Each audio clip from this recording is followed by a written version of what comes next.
Bonsoir, et je vais vous raconter aujourd'hui une histoire qui s'intitule Les souliers rouges de Clarissa Pinkola, la femme qui court avec les loups. Il était une fois une pauvre orpheline qui n'avait pas de chaussures.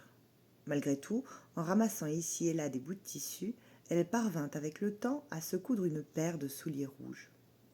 Ils étaient grossiers, mais elle les aimait. Avec eux, elle se sentait riche, même si elle passait ses journées à chercher de quoi se nourrir dans les bois épineux jusqu'à la nuit tombée. Un jour, alors qu'elle marchait d'un pas las sur la route, en haillons, ses souliers rouges aux pieds, un carrosse doré vint se ranger près d'elle. À l'intérieur se trouvait une vieille femme, qui lui déclara qu'elle allait l'emmener chez elle et la traiter comme sa propre fille. Et les voilà partis vers la demeure de la vieille dame. Là, on lava et on peigna la chevelure de l'enfant, et on la vêtut de sous-vêtements d'un blanc pur, d'une robe de laine fine, de bas blancs et de chaussures vernies noires. Quand elle réclama ses vieux habits, et tout particulièrement ses souliers rouges, la vieille dame répondit que les vêtements étaient si pourris et les souliers si ridicules qu'elle les avait jetés au feu. Il n'en restait plus que des cendres. L'enfant en fut très triste, car malgré les richesses qui l'entouraient, c'étaient les pauvres souliers faits de ses mains qui lui avaient donné le plus de plaisir. Désormais, on lui demandait de rester tranquille, de marcher sagement, de parler seulement si on lui adressait la parole. Son cœur se mit à brûler d'une ardeur secrète et ses souliers rouges lui manquaient plus que jamais. Comme elle avait l'âge de recevoir la confirmation, lors de la fête des innocents, la vieille femme la conduisit auprès du vieux cordonnier infirme, afin qu'il lui fabrique une paire de souliers spéciaux pour cette occasion. Or, dans cette boutique, il y avait une paire de souliers rouges. Ils étaient faits du cuir le plus fin, si fin qu'on aurait dit qu'ils rougeoyaient. Alors, l'enfant n'écouta que son cœur affamé et choisit les souliers rouges, même s'il était choquant de porter pareille couleur à ses pieds à l'église. La vieille dame avait de si mauvais yeux qu'elle ne put voir la couleur des souliers et paya. Avec un petit clin d'œil en direction de l'enfant, le vieux cordonnier enveloppa les chaussures. Le lendemain, à l'église, tout le monde eut les yeux fixés sur les souliers aux pieds de l'enfant. Ils brillaient comme des pommes, comme des cœurs, comme des prunes carminées. Tous les regards étaient des approbateurs, même ceux des icônes, même ceux des statues. Elle ne les en aima que plus.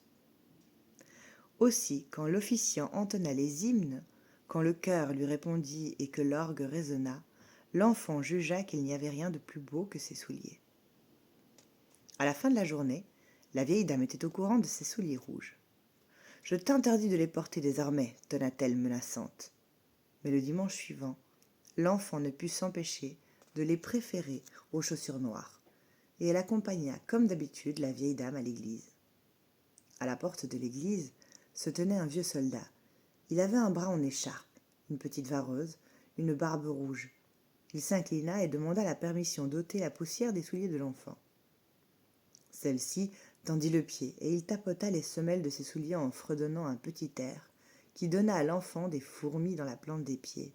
« N'oublie pas de rester pour la danse, dit-il en souriant et en lui adressant un clin d'œil. À nouveau, chacun regarda les pieds de l'enfant d'un air soupçonneux, mais elle aimait tellement ses souliers cramoisis, ses souliers rouges comme des framboises, rouges comme une grenade, qu'elle ne parvenait pas à penser à autre chose et participa à peine à l'office. Elle était tellement occupée à tourner ses pieds dans un sens puis dans l'autre qu'elle en oublia de chanter. Lorsque la vieille dame et elle quittèrent l'église, le soldat blessé s'écria « Quels magnifiques souliers de bal !» À ces mots, l'enfant esquissa sur-le-champ quelques petits pas. Mais voilà qu'une fois lancée, ses pieds ne voulaient plus s'arrêter, et toujours dansant, elle traversa les parterres de fleurs, puis disparut derrière l'église comme si elle ne pouvait plus se retenir. Elle enchaîna gavotte, xardas, puis traversa la route et s'éloigna en valsant par les prés et par les champs. Le cocher de la vieille dame bondit de son siège et se lança à sa poursuite. Il la rattrapa et la ramena au carrosse, mais les pieds chaussés de rouge de l'enfant dansaient en l'air comme s'ils étaient toujours posés sur le sol. La vieille dame et son cocher tirèrent et poussèrent pour ôter les souliers. Ce fut une belle échauffourée. Néanmoins, les pieds de l'enfant finirent par se calmer. De retour chez elle, la vieille dame jeta les souliers tout en haut d'une étagère et prévint l'enfant de ne plus jamais y toucher. Mais celle-ci ne pouvait s'empêcher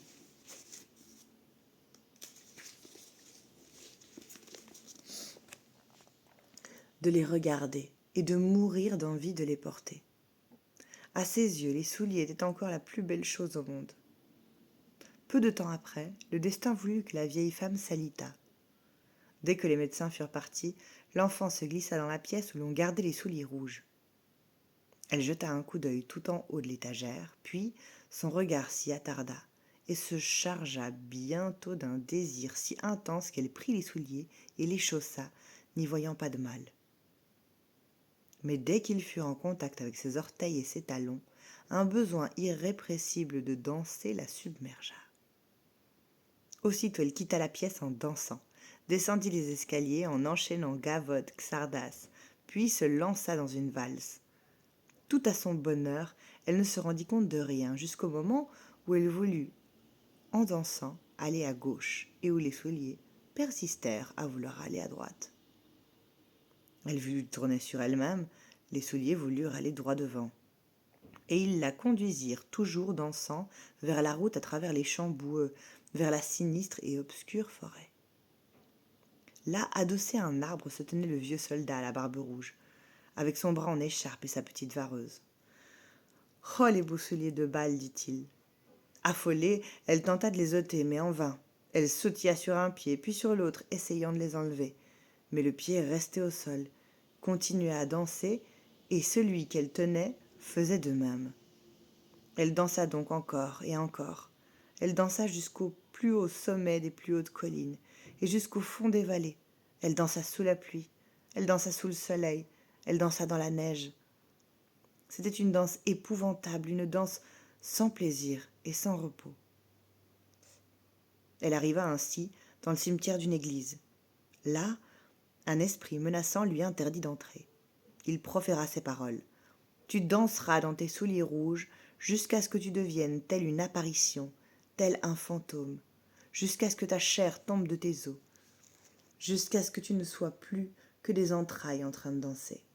Tu iras en dansant d'un village à l'autre et tu frapperas à chaque porte par 3 fois. Et quand on t'ouvrira, les gens, en te voyant, craindront de subir le même sort que toi. Danse ces souliers rouges. Danse, tu vas danser. » L'enfant demanda grâce, mais ses souliers l'entraînèrent. Elle dansa sur la bruyère. En dansant, elle franchit ruisseaux et haies. En dansant, elle continua sa route jusqu'à ce qu'elle arrivât à son ancienne demeure. On y pleurait la vieille dame qui l'avait recueillie et qui venait de mourir. Même alors, même là, elle dansa. Elle continua de danser, car danser, elle devait.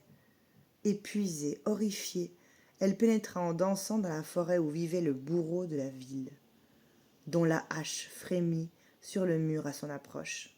« Par pitié, supplia-t-elle, en arrivant, en dansant à sa porte. « Bourreau, par pitié, coupez-moi les pieds afin de me délivrer de ce sort affreux. » Le bourreau coupa les lacets des souliers rouges avec sa hache, mais les souliers restèrent aux pieds de l'enfant qui, en larmes, lui dit que sa vie n'avait plus aucun sens et qu'il devait lui couper ses pieds. Alors, il lui coupa les pieds, et les souliers rouges, avec les pieds dedans, s'enfurent en dansant. Ils traversèrent la forêt et franchirent la colline, puis disparurent au regard. L'enfant était désormais une pauvre infirme, qui devait faire son chemin dans le monde en servant de domestique aux autres, et jamais, plus jamais, elle ne souhaita avoir des souliers rouges. Je vous souhaite une belle soirée. À demain.